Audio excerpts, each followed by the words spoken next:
Welcome to my channel. Today, I have an incredible story that defies the ordinary.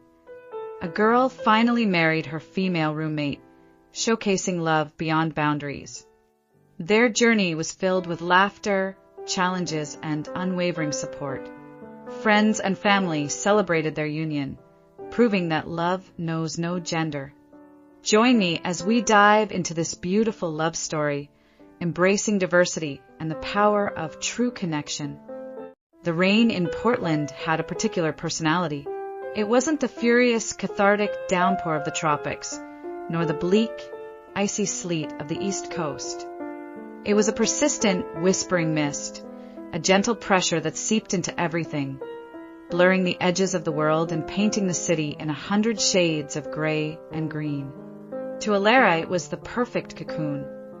It muted the sounds of the city, softened the harsh lines of the buildings, and gave her reason to stay inside with a book and a cup of tea where it was safe.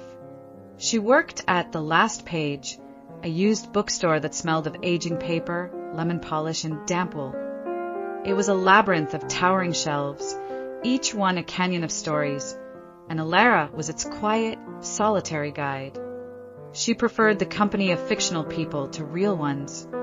They were less messy, less likely to look at her with the faint, unspoken pity she'd grown accustomed to since the accident. Her left leg, encased in a sleek black brace, ached with a dull throb that was the rain's constant companion. A reminder of the skid of tires, the shattering of glass, the world flipping end over end. It had taken her mother's life and left Alara's body and spirit permanently fractured. That was 2 years ago. Now, at 24, she felt a century old. The bell above the door chimed, a soft, discordant sound in the quiet hum of the shop. Alara didn't look up from the copy of The Price of Salt she was reshelving.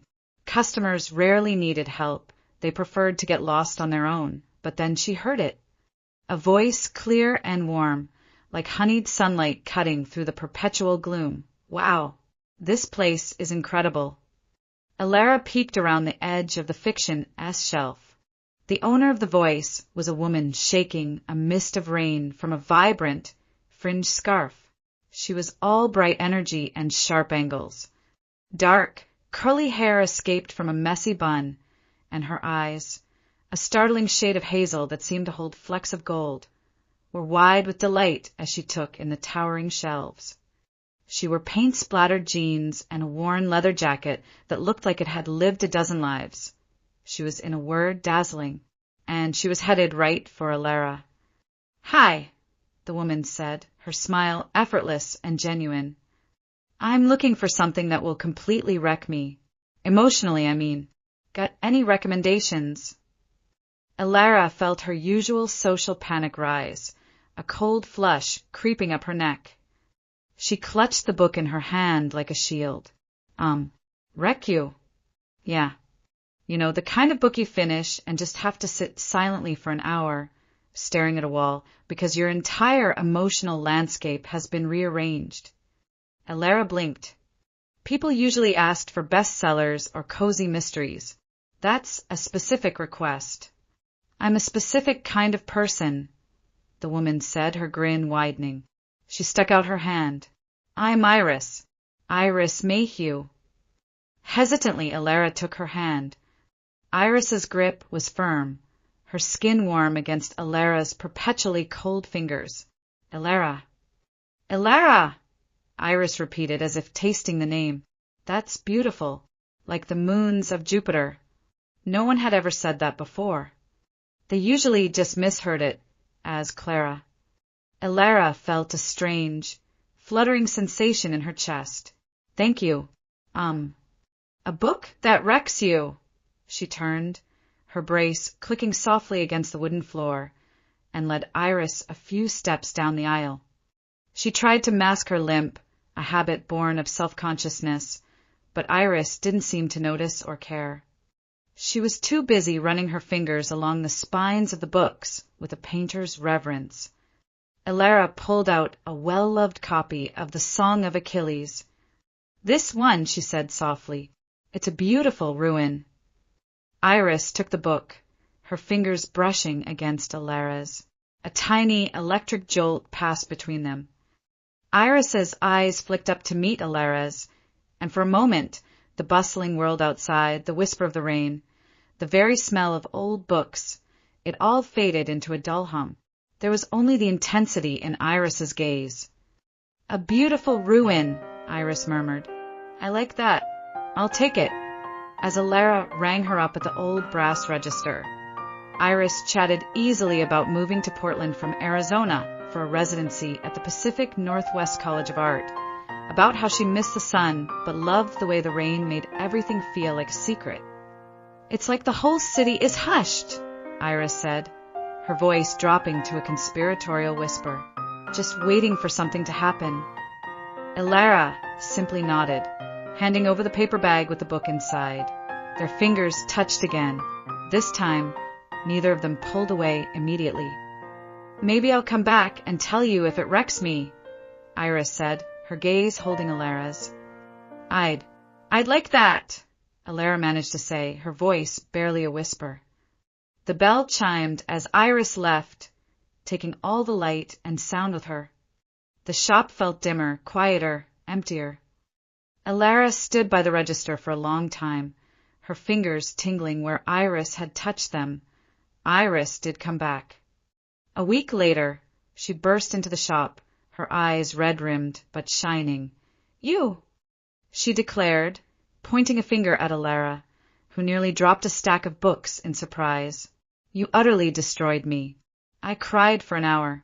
It was perfect." Alara felt a smile, a real, unforced smile, touch her lips for the first time in months. "I did warn you. You absolutely did. And now you owe me a coffee, as reparations for emotional damages." And that was how it began. Over coffee at the cramp shop next door, Iris talked and Alara listened. Iris was a whirlwind of ideas and passions. She spoke about her art, large, abstract canvases she called emotional cartography, maps of feeling rather than place. She talked about her loud, loving, chaotic Italian family and their weekly Zoom calls that left her both exhausted and exhilarated. Alara, in turn, found herself speaking more than she had to anyone in years. She talked about books, about losing herself in other worlds. She told Iris about her mother, a botanist who could name every flower in the Pacific Northwest, her voice catching only slightly on the memory. She didn't mention the accident. The brace hidden under her long skirt was a wall she wasn't ready to scale yet. Their meetings became a ritual. Iris would appear at the bookstore 2 or 3 times a week, always with a new request for a book and always with an invitation for coffee or a walk. Slowly, cautiously, Alara allowed herself to be pulled into Iris's orbit. One afternoon, as they walked through the Japanese garden, the rain had stopped and a frail sunlight filtered through the canopy of maple leaves.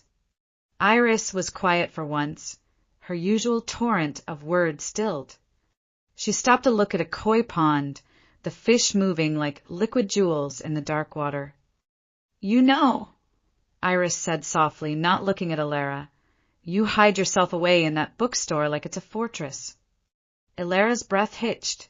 "It's comfortable." Iris turned to her then, her gaze soft but unwavering. "The world is scary. I get it, but it's also beautiful. You can't just read about life, Alara. You have to live it." Tears pricked unexpectedly at Alara's eyes. She looked down at the path. "It's not that simple. Is it the leg?" The question was so direct, so devoid of pity, that it shattered Alara's defenses completely. She stared at Iris, her mouth slightly agape. "I noticed the brace weeks ago," Iris said gently. "You try to hide your limp, but you shouldn't. It's part of you. It's part of your story." She took a step closer. "What happened?" And there, surrounded by the serene beauty of the garden, with the scent of wet earth and pine in the air, Alara told her. The whole story. The rain-slicked road, the headlights swerving into their lane, the crushing metal, the silence that followed. The months of physical therapy, the deeper months of grief, so heavy she could barely move beneath its weight. Iris didn't interrupt. She didn't offer empty platitudes like she's in a better place or everything happens for a reason. She just listened, her hand finding Alara's and holding it tightly. When Alara finished, tears streaming down her face, Iris simply pulled her into a firm, steady embrace. "I'm so sorry," Iris whispered into her hair. "So sorry you had to carry that all alone." In that moment, something broke open inside Alara. Something frozen and fragile began to thaw. She wasn't a problem to be solved or a tragedy to be pitted. To Iris, she was just Alara, and that felt like a miracle. The seasons began to turn. The gentle rain of spring gave way to the rare, golden brilliance of a Portland summer. Alara's world, once so small and dim, expanded under the relentless, sunny force of Iris's presence. Iris dragged her to farmers' markets, to outdoor film screenings where they shared a blanket and a bag of popcorn, to gay bars where the music was too loud and the lights were too strobe-like for Alara's comfort, but where Iris would hold her hand and dance with such unself-conscious joy that Alara couldn't help but smile. One evening, they were at Iris's studio, a chaotic space smelling of turpentine and coffee. Canvases leaned against every wall, splashed with violent reds, serene blues, and hopeful yellows. Iris was working on a new piece, a tumultuous swirl of gray and black, with a single, thin vein of gold cutting through the center. "It's you," Iris said, wiping her hands on a rag. "Me?" Alara asked, confused. "It looks painful." "It is," Iris said, coming to stand beside her. "It's the moment before. The crash. The chaos. The fear. But look." She pointed to the delicate line of gold. "That's you, Alara. That's the strength you didn't know you had. It's the part that survived." Alara looked from the painting to Iris, her heart swelling with a feeling so immense it terrified her. She was falling in love. It was a free fall, a terrifying, exhilarating plunge she was utterly powerless to stop. She saw it in the way Iris's laughter became her favorite sound, in the way she saved the last page of a new book so she could read it to Iris first, in the way the ache in her legs seemed to lessen when Iris was near. The realization crashed over her one night as she lay in her own quiet apartment. She was in love with a woman who was a burst of color in her gray world, a woman who saw the cracks in her and didn't look away, but instead pointed out how the light got in. But with the love came a suffocating fear. What if she was too broken, too quiet, too much a creature of shadows for someone who lived so entirely in the light? What if Iris's affection was just kindness, a project for her generous heart? The fear became a constant companion, whispering its poison whenever Iris smiled at her, whenever their hands brushed. It built a new wall, higher and stronger than the one before. Iris noticed. She always noticed. "You've been quiet lately," she said one day as they walked along the Willamette River. The setting sun painted the water in hues of orange and violet. "Did I do something wrong?" "No," Alara said quickly, too quickly. "No, of course not. You're perfect." Iris stopped walking. "Don't do that." "Do what?" "Put me on a pedestal. I'm not perfect, Alara. I'm messy and impulsive, and I talk too much. I'm just me." Alara hugged her arms around herself. "I'm not like you, Iris. I'm not brave. I'm a beautiful ruin, remember?" She used the words she'd once said about the book, but now they tasted like ash. Iris's face softened with understanding and a flicker of pain. "Alara, look at me." She waited until Alara met her eyes. "I don't want you to be like me. I want you to be you. The you who is brave enough to get out of bed every morning despite the pain. The you who has the most beautiful, thoughtful mind of anyone I've ever met. The you who feels things so deeply it almost breaks my heart." She took a step closer, the setting sun setting her hair ablaze. "I see you, all of you, and I'm not going anywhere." The words were a bomb and a catalyst. The last of Alara's resistance crumbled. Without thinking, without allowing the fear to intervene, she closed the small distance between them and kissed Iris. It wasn't a graceful kiss. It was desperate, full of 2 years of pent-up grief and hope and longing. It tasted of salt, from Alara's tears or the river air. She didn't know. For a heart-stopping second, Iris was still. Then, her hands came up to cradle Alara's face, her touch impossibly gentle, and she kissed her back. It was a kiss of confirmation, of homecoming. It was the first page of a new story. When they finally broke apart, breathless, foreheads resting together, Iris whispered, "It's about time."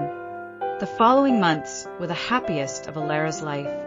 Love, she discovered, was not a grand, dramatic gesture, but a quiet accumulation of moments. It was Iris leaving a tiny painted watercolor of a flower on her desk at the bookstore. It was Alara learning to make Iris's grandmother's pasta recipe, the two of them laughing as flour dusted the entire kitchen.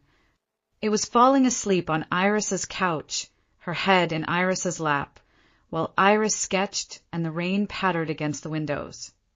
It was learning the landscape of each other's bodies with a reverence that felt sacred. The first time Alara let Iris see the brace, really see it, her hands trembled. Iris had simply knelt down, her expression not of horror or pity, but of tenderness. She pressed a soft kiss to the scarred skin above the plastic and metal, and in that gesture Alara felt the final shard of her broken self knit back together. They built a universe for two, a private world of shared jokes, whispered secrets, and a love that felt unshakable. But universes have a way of collapsing. It started with an email. An invitation for Iris to showcase her work in a prestigious gallery in New York. A 6-month residency. A career-making opportunity. Iris was ecstatic. She read the email aloud, her voice trembling with excitement, spinning around her studio. "Can you believe it? New York. This is everything I've been working for." Alara tried to smile, tried to share her joy, but a cold dread was pooling in her stomach. New York, a continent away. "Alara?" Iris's spinning slowed. "Hey, what's wrong?" "Nothing," Alara said, forcing the smile wider. "It's amazing. I'm so proud of you." Iris saw through it immediately. She came over and took Alara's hands. "It's only 6 months. It'll fly by. You can come visit. We'll video call every day. It's not an ending, it's just a chapter." But to Alara it felt like an ending. The old fears came rushing back, louder and more convincing than ever. Long distance never worked. Iris would be swept up in the dazzling art world of New York, surrounded by brilliant, exciting, unbroken people. She would forget about the quiet bookseller in the rainy city. How could she not? "You should go," Alara said, her voice hollow. "It's an incredible opportunity." The weeks before Iris's departure were strained. A dark, unspoken anxiety hung between them. Alara pulled away, retreating behind her walls, preparing for the hurt she was certain was coming. She was trying to numb the coming pain by feeling it prematurely. Iris, frustrated and hurt by the distance Alara was creating, pushed back. They had their first real fight the night before Iris left. It was about something stupid, a misplaced book, but it was really about everything unsaid. "Why are you doing this?" Iris finally cried, her voice raw. "Why are you pushing me away? I love you. Isn't that enough?" "It's not about enough." Alara shot back, tears streaming down her face. "It's about reality. You're going to New York, and I'm here." This, she gestured between them, was a beautiful summer story, but stories end. Iris looked as if she'd been slapped. "Is that what this was to you? A story?" Her own tears fell. "It's real for me, Alara. It's the most real thing I've ever had." She left for the airport the next morning. The goodbye was stiff, formal, fractured by the things they hadn't said. They promised to call, to text, to write, but the words felt empty. Elara stood on the sidewalk, watching the taxi disappear into the rain, and felt the familiar, crushing weight of loss settle back onto her shoulders. She had been right. Love was just another way to be broken. The first month was agony. Iris tried. She sent photos of her studio of the city skyline, excited texts about the people she was meeting. Elara responded with short, polite replies. Every message from Iris was a reminder of her absence, of the vibrant life she was living thousands of miles away. Elara started to delay her responses. Then she stopped responding altogether. She buried herself in the bookstore, in the silent company of characters whose endings were already written and couldn't hurt her. She was rearranging the poetry section on a particularly bleak November afternoon when the bell chimed. She didn't turn around. "Just let me know if you need any help," she said, her voice flat. "I need a lot of help," a familiar voice replied. Elara froze. Her heart hammered against her ribs. She turned slowly. Iris stood by the door, a suitcase at her feet. She looked tired, thinner. Her vibrant energy was subdued, but her eyes, those gold-flecked hazel eyes, were fixed on Elara with an intensity that stole the air from the room. "Iris? What are you doing here? The residency." "I turned it down," Iris said simply. Elara stared, uncomprehending. "You what? Why?" "Because it wasn't worth it," Iris said, her voice gaining strength. She took a step forward. "Not without you. You were right. Long distance was killing us. The silence was killing me. So I came back." Elara's mind reeled. "You gave up New York? For me? Iris, that's insane. Your career." "There will be other galleries," Iris said, taking another step. "There will never be another you." Tears filled Elara's eyes. "I'm not worth that." "Let me be the judge of what you're worth," Iris whispered, now standing right in front of her. She reached out and took Elara's hands. They were cold. Iris warmed them between her own. "You were wrong, you know. This wasn't a summer story. This is my life, and I want to live it with you." She let go of Elara's hands and slowly, deliberately, got down on one knee right there on the worn Persian rug of the bookstore. Elara's breath hitched. "I'm not proposing," Iris said with a small, watery laugh. "Not yet, but I am promising. I'm promising to choose you every single day. I'm promising to stay. I'm promising to fight for us, even when you're too scared to. I love you, Elara. All of you. The strength and the fragility. The quiet and the storm. Please, please just let me in." The last of Elara's walls, so carefully and painfully constructed, dissolved into nothing. The love she had been so afraid of hadn't left. It had crossed a continent and given up a dream to come back to her. It was kneeling on a dusty floor, offering not a grand, easy gesture, but a difficult, daily promise. Elara sank to her knees, ignoring the familiar protest from her leg, and wrapped her arms around Iris, holding on as if she were the only solid thing in a spinning world. "I'm sorry," she choked out, her tears soaking into Iris's jacket. "I'm so sorry. I was so scared." "I know," Iris murmured, holding her tightly. "It's okay. I'm scared too. We can be scared together." They stayed like that for a long time, kneeling among the stacks of stories, their own unfolding in the quiet, sacred space between them. The rain continued its gentle whisper against the windows, but it no longer felt like a cage.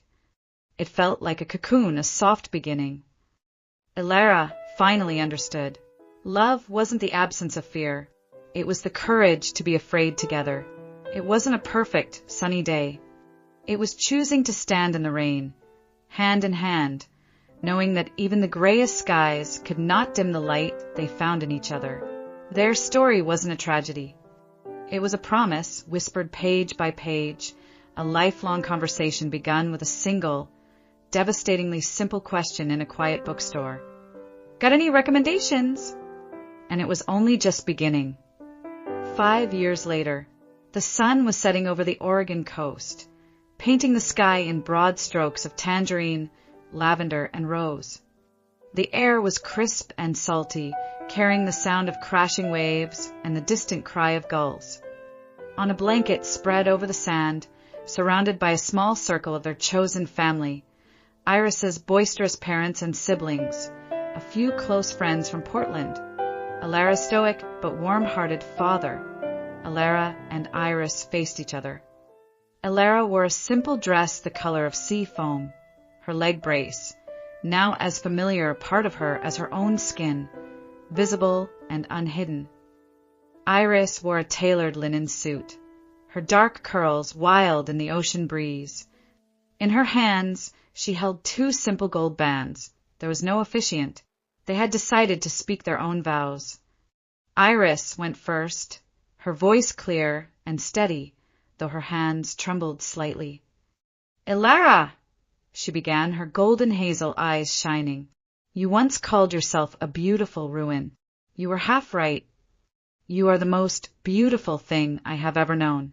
But you are not a ruin. You are a restoration.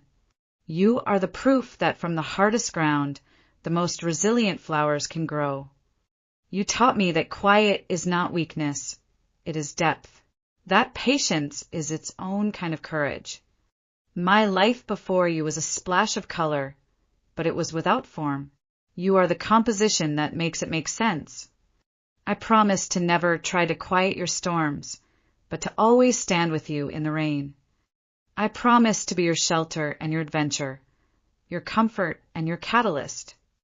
I choose you, today and every day, for all the days of my life."